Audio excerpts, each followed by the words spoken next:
vamos dar sequência na matéria de microbiologia. Até agora nós falamos do processo das doenças das civilizações, das bactérias, como elas se reproduzem, e agora a gente vai entender como as doenças são causadas por bactérias, as principais doenças que a gente tem contato causadas por bactérias. E aí a gente vai ver que são várias, né? A tuberculose, ela é uma doença causada por uma bactéria chamada Mycobacterium tuberculosis e normalmente a gente não usa esse nome todo, a gente fala o quê? A doença causada pelo bacilo de Koch. Por quê? O Koch foi o estudioso desse bacilo, foi quem descobriu que essa doença tinha aí uma bactéria específica que originava ela. E quais são os sinais e os sintomas de uma tuberculose? Quando eu sei que o paciente está com tuberculose? A gente precisa ter atenção porque em alguns casos esse paciente ele é sintomático, ou seja, ele não vai desenvolver nenhum sintoma e aí fica muito difícil a gente rastrear a tuberculose e tratar ela. Então, no geral, quando esse paciente ele tem sintomas, quais são? A tosse, normalmente ela começa naquele aspecto de tosse muito seca e com o tempo essa tosse ela pode ter presença de sangue. Tá? Mas não é uma regra geral. Antigamente a gente via a novela da Globo que a pessoa tava lá tossindo, saiu sangue e tuberculose. Mas nem sempre, tá, gente? Esse sangue ele vai estar presente. Às vezes a pessoa vai ter somente aquela tosse seca, muito forte. É um paciente que normalmente ele vai ter uma perda de peso e ele tem uma característica de sudorese noturna, ou seja, ele vai suar muito à noite. E febre muito alta, por conta do quadro de infecção. Essa transmissão da tuberculose, ela normalmente vai acontecer pela tosse ou pelo espirro de uma pessoa que esteja infectada. Por isso que quando a gente vê a tuberculose, a gente precisa atentar. Se uma pessoa ela dá positivo para tuberculose, a gente tem testes que vão rastrear, né, se a pessoa é positiva para tuberculose, automaticamente a gente também precisa se atentar para todas as pessoas que conviveram com a pessoa infectada, com o convívio familiar dela principalmente, as pessoas que moram na mesma casa, porque ela pode ter transmitido, principalmente se for assintomático, não tiver nenhum sinal, nenhum sintoma, ou se ela demorar muito a buscar um apoio médico. Porque às vezes a pessoa ela começa com esse quadro de febre, aí evolui para uma tosse, aí vem aquela tosse seca e ela acha que está só gripada. E aí na verdade não, é a tuberculose. No Brasil, a gente tem muitos casos de tuberculose, principalmente em comunidades penitenciárias. A gente também tem muitos casos de tuberculose em comunidades carentes, que não tem vantarejamento. A hanseníase, né, que a gente chama de Hansen, bacilo de Hansen, ela é uma doença que é causada por uma bactéria chamada Mycobacterium leprae. E aí o Hansen também foi o estudioso dessa doença, por isso que esse bacilo leva esse nome. E ela vai atingir o quê? A pele e os nervos da pessoa. Como ela atinge a pele? Normalmente a pessoa ela tende a desenvolver placas pelo corpo que podem ser claras ou avermelhadas. Com o tempo elas podem se tornar esbranquiçadas. E aonde tem essas placas no corpo da pessoa, ela tem uma perda de sensibilidade, ou seja, ela deixa de sentir. Quando ela não tem essa perda de sensibilidade definitiva, normalmente ela vai ter aquela sensação de dormência ou de formigamento. Essa pessoa ela também costuma sentir uma fraqueza nas mãos e nos pés. Essa transmissão de hanseníase também vai acontecer por tosse ou por espirro, ou seja, por gotícula no ar, tá?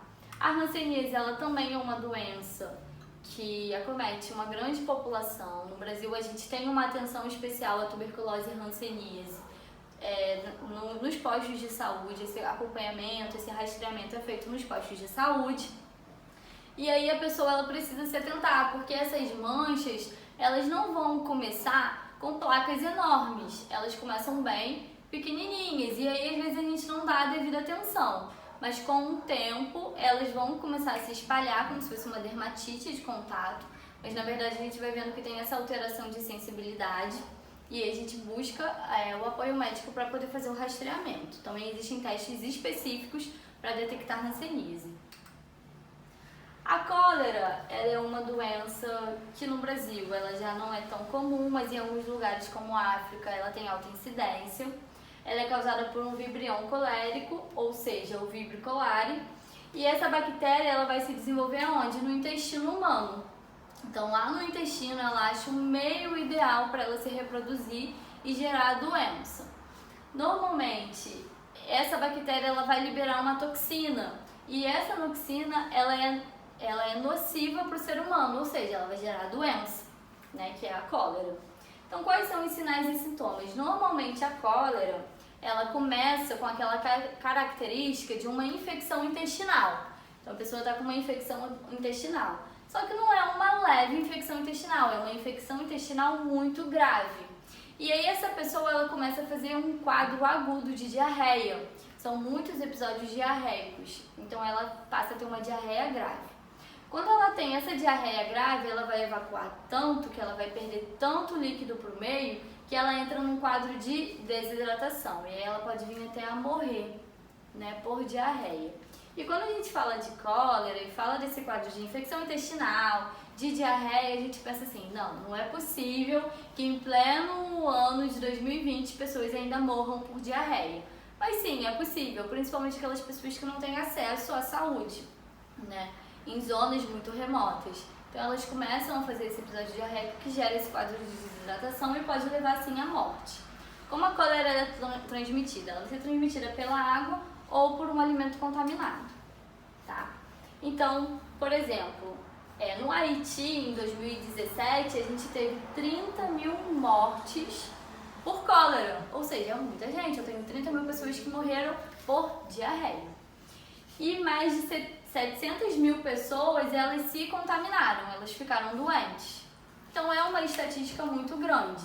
Mas aí a gente precisa lembrar, a gente está falando do Haiti, que é um país subdesenvolvido, que eu tenho uma grande quantidade de esgoto a céu aberto, que eu não tenho uma higiene correta com a alimentação. Então é um local ideal para essa bactéria se desenvolver. No Brasil, a gente tem aí uma estatística, em 1991 a gente tinha muitos casos de cólera, mas ao decorrer dos anos, o Ministério da Saúde foi lançando campanhas e foi lançando formas de conter, né, essa epidemia de cólera. E aí a gente chega em 2010 praticamente zerado aí, é uma doença que a gente realmente não vê mais com tanta incidência no Brasil, como a gente viu, por exemplo, no Haiti em 2017. O tétano, ele é uma doença que ele é transmitida também por uma bactéria chamada Clostridium e ela vai entrar no nosso organismo através de lesões. Que tipo de lesão? Um corte, uma arranhadura, uma mordida. É uma doença que ela não é contagiosa, então você não vai passar para ninguém, você não vai transmitir. Você vai ser o único afetado por ela a partir do momento que você teve contato com um arranhão, com uma mordedura, uma arranhadura ou um corte. Quais são os sinais e sintomas? Tudo começa com um espasmo muscular doloroso, né? E aí, principalmente na mandíbula e no pescoço, a gente sente esses espasmos.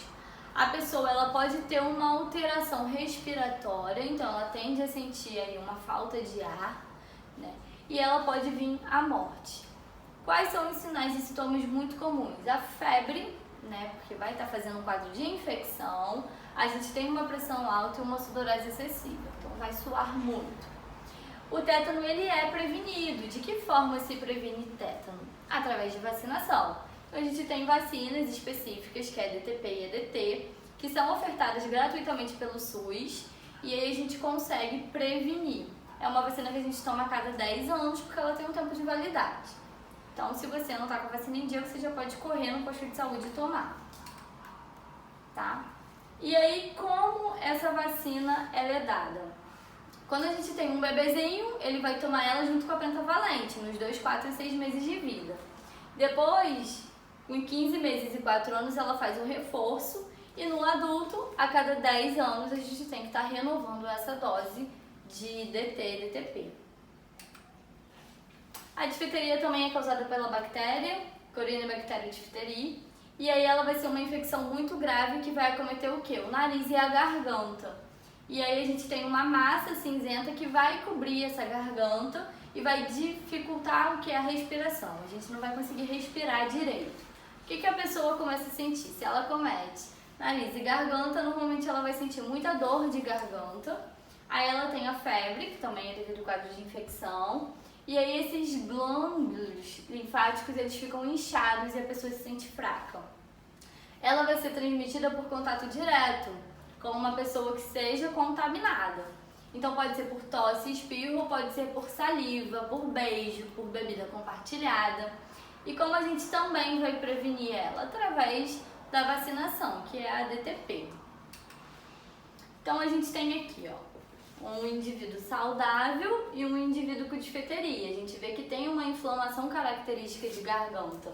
Aqui na foto a gente vê uma massa cinzenta que realmente fica ali na garganta do indivíduo e impossibilita, né, a respiração dele, até por conta da congestão nasal que origina. A meningite, ela pode ser causada por uma bactéria chamada Neisseria meningitidis. É uma doença que ela é muito contagiosa e muito grave e ela vai gerar essa inflamação das meninges. Quais são os sintomas? Febre alta, calafrios, a pessoa fica muito sensível à luz, o pescoço fica muito rígido, ela vai sentir dor de cabeça, vai ficar com algumas áreas roxas pelo corpo e vão ter erupções e vai sentir náuseas e vômitos. A transmissão da meningite também é pelo ar, normalmente por tosse ou por espirro, tá? Então a gente tem lá uma inflamação das meninges, né, na parte cerebral. Quais são as sequelas? Uma meningite mal curada, ela vai gerar sequelas no indivíduo. Então ela pode ter membros amputados, ela pode ficar surda, ela pode ter falha na memória, ela pode ficar com uma incontinência urinária, pode ficar cega, pode vir a ter problema renal e pode ter dificuldade de aprender. A meningite também, ela é prevenida por vacinação, que é a BCG, a pentavalente, a pneumo e a meningo. Então a gente precisa se vacinar para estar protegido, não só da meningite, mas de diversas doenças. A leptospirose vai ser criada pela leptospira, que é uma bactéria, e vai afetar humanos ou animais.